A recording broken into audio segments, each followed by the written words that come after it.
Usha Vance, known as J.D. Vance's wife, stayed quiet while history unfolded, but on Inauguration Day 2025, everything changed.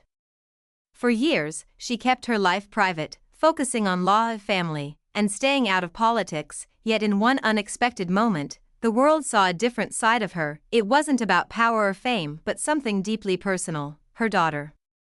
Most people knew Usha as J.D. Vance's wife, but she was much more smart, strong, and private.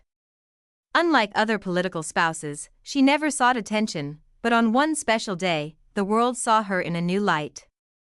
Born Usha Chilukuri, she grew up in a home that valued learning and hard work, attending Yale University and then Yale Law School, where she met J.D. Vance, a man with a very different life story, one shaped by hardship, poverty, and family struggles.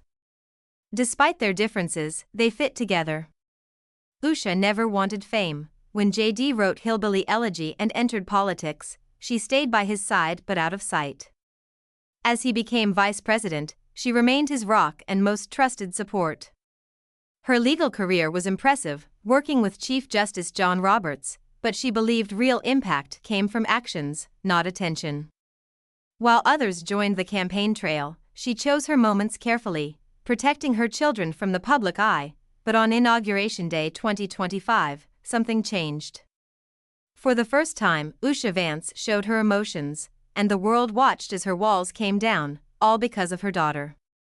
She and J.D. seemed like an unlikely pair. She grew up with rules and high expectations, while he came from a tough home with many struggles. Yet, their love not only lasted but grew stronger through law school, J.D.'s fame, and public life. They met at Yale Law School, where J.D. felt out of place due to his working-class background, but Usha saw beyond that. She saw his sharp mind, strong will, and real-life wisdom.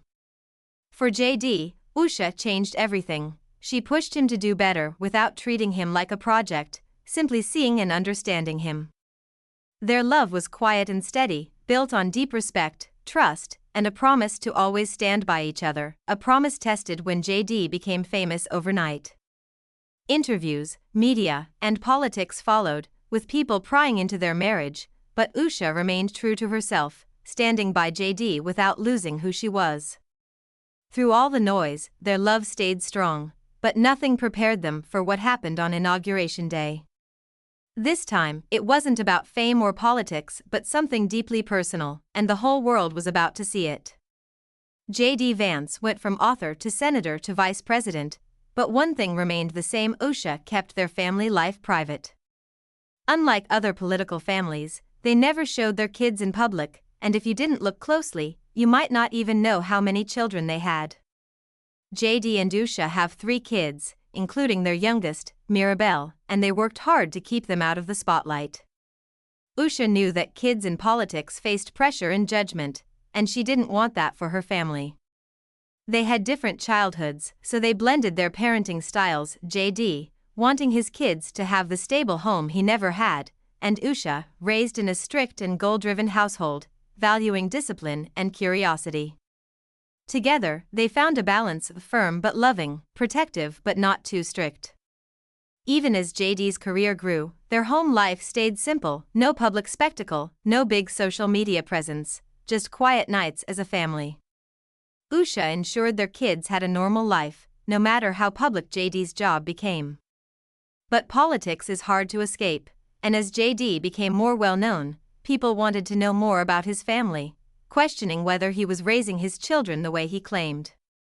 The questions never stopped, but Usha didn't listen to the noise. As long as her kids were happy and safe, that was all that mattered. The big question remained: should they bring Mirabelle to the inauguration? It was a historic moment, and their kids might regret missing it, but stepping into the spotlight meant losing their privacy forever, with reporters, cameras, and judgment. Mirabelle was too young to understand. To her, it was just a fun day with her parents. Usha made the call: they would all go, not for politics or approval, but for family. She never wanted attention, preferring to stay in the background even as J.D.'s career took off, but becoming the second lady changed that.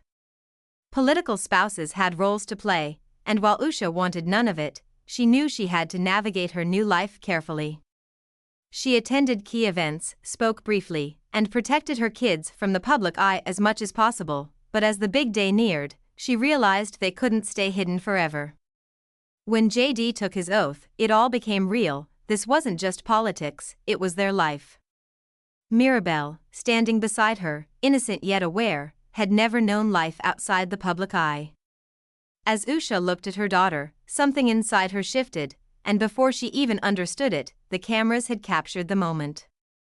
On January 20, 2025, as the inauguration moved inside the Capitol Rotunda due to sudden weather changes, Usha stood beside JD, dressed in a soft pink coat that social media praised for its classic warmth. Their children, Yuan, Vivek, and Mirabelle, stood nearby, adding a touch of family warmth to the serious event. Mirabelle, too young to understand, leaned on her mother, sucking her thumb, her tiny fingers wrapped in colorful band-aids, an image that quickly spread online. When 7-year-old Yuan, tired of standing, began to fidget and tug at Usha's hair, she calmly took his hand and whispered something in her firm yet gentle mom voice, a moment the internet loved.